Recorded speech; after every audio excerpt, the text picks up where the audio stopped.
மட்டும் இல்லாம அவளால இது ஏத்துக்கவே முடியல. அப்படியா அப்படின்னு சொல்லிட்டு மறுபடியும் வந்து அவன தொடர்றதுக்காக அவ ட்ரை பண்றா. பட் அவன் வந்து பாத்தீங்கன்னா, அப்படியே வந்து நகர்ந்து நகர்ந்து போயிட்டே இருக்கான். கிட்டத்தட்ட ஒரு கட்டத்துக்கு மேல அந்த பொண்ணு தொரத்திட்டே போக, அங்க இருக்கக்கூடிய ஒரு குச்சிய வச்சு அவன் மண்டையிலேயே வந்து அடிச்சிடறான். அந்த பொண்ணு அழுதுகிட்டே இருக்கா. பட் இருந்தாலும் இவன் சொன்ன விஷயத்த வந்து அவ உண்மை அப்படின்றத இப்பதான் வந்து நம்புறா. சரி ஓகே, நான் உன்ன இந்த ஃபாரஸ்ட்டுக்கு வெளிய கொண்டு போய் விட்டுர்றேன். இந்த குச்சிய பிடிச்சுக்கோ. ஆனா என்ன டச் பண்ணாத அப்படின்னு சொல்ல, இந்த பொண்ணும் வந்து பாத்தீங்கன்னா, அந்த குச்சிய பிடிச்சுக்கிறா. அது மட்டும் இல்லாம இவங்க 2 பேரும் ஒண்ணா சேர்ந்து வந்து பாத்தீங்கன்னா, அந்த ஃபாரஸ்ட்டோட எல்லையில இருக்கக்கூடிய ஒரு கேட் கிட்ட வந்து போறாங்க.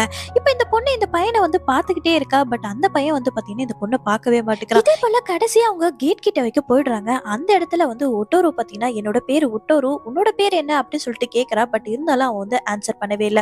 அது மட்டும் இல்லாம நாளைக்கு நான் மறுபடியும் இங்க வந்தா உன்ன பார்க்க முடியுமா அப்படின்னு சொல்லி கேட்க, கண்டிப்பா வா அப்படின்னு சொல்லிட்டு அவனும் சொல்றான். சரி ஓகே, நான் இங்க இருந்து கிளம்புறேன் அப்படின்னு சொல்லிட்டு ஒட்டோரோ அந்த இடத்துல இருந்து கிளம்புறான். கரெக்ட்டா அந்த சமயத்துல வந்து பாத்தீங்கன்னா, என்னோட பேரு கின் அப்படின்னு சொல்லிட்டு அவனும் அவன் பேர சொல்றான். சொல்லி